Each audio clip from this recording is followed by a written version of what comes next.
เห็นแต่รอบเช้ารอบย่ำแรงชมบรรยากาศรอบย่ำแรง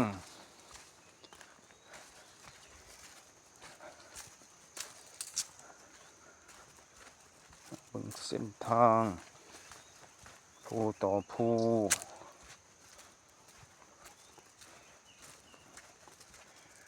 เดี๋ยวนี้ต้นใหม่ก็มีใบใหม่ขึ้นมาแล้วแต่ก่อนนี่สิเห็นแต่กลางเดี๋ยวนี้เริ่มเต็มหมดแล้วเริ่มเปลี่ยนสีแล้วบรรยากาศสองข้างทาง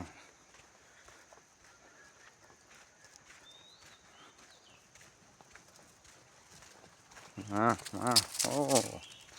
เจ้าออกหนาเลยเว้ยแต่ก่อนนี่เห็นแต่กลางเดี๋ยวนี้เริ่มเห็นสีเขียวแล้วได้ฝนอีกจักเทื่อหนึ่งนี่ก็สิไข่อยู่นี่ฝนตกให้อีกเทื่อหนึ่งนี่เขียวจะเลยแต่ว่านี่ก็ดีหลายเติบแต่มาใหม่ๆนี่พวกนี้ก็กำลังออกใบเด็กหน่อยกำลังสิโผล่กำลังสิออกหลายต้นก็ออกแล้วเริ่มเห็นสีเขียวแล้วบรรยากาศยังมืดแรง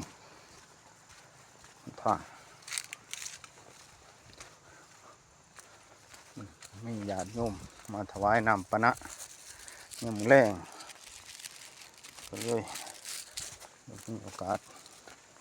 ได้ย่างมารับ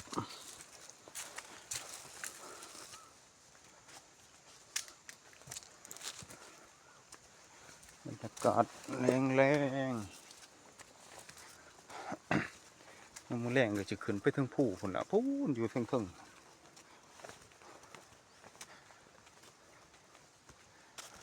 จากใบแดงๆมือนั่นนี่กลายเป็นสีเขียวหมดเลยแต่คลิปก่อนนั้นยังใบแดงอยู่คลิปนี้กลายเป็นสีเขียวแล้วนี่ก็เริ่มออกใบแล้วปลาเริ่มกลับมาเลยละหลังจากแหลงมา1 เดือนเต็มแต่ว่าถ้าดีฝนตกมาซ้ำอีกทีนึงก็มีซีซั่นขึ้นกว่านี้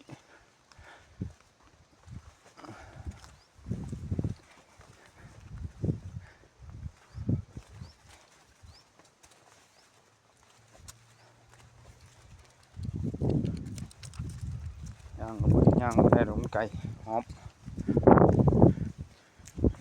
สำหรับผู้มักภาวนาหินมองนั่งมองเศร้าหลายต้นไม้ตะกี้ตะกอนก็มีแต่กลางบ่มีใบเดี๋ยวนี้ก็เริ่มมีใบออกมามีหอมมีเงาแล้วเย็นสบายนั่งอยู่ใต้หน้าผาหินนั่งได้มืดมือบ่มีแดดปัดกวดออกดีๆนั่งไปต้นไม้หลายต้นก็แต่ก่อนไทยเบิ่งเห็นแต่กลางเห็นแต่งามันแต่ว่าเดี๋ยวนี้ก็เกี่ยวชอุ่มขึ้นมาเบิดเป็นสีเขียวแล้ว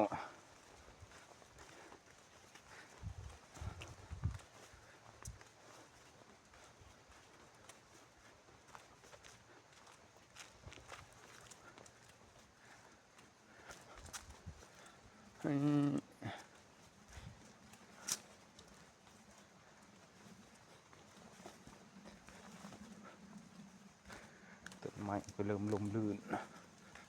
มีหอมมีเงา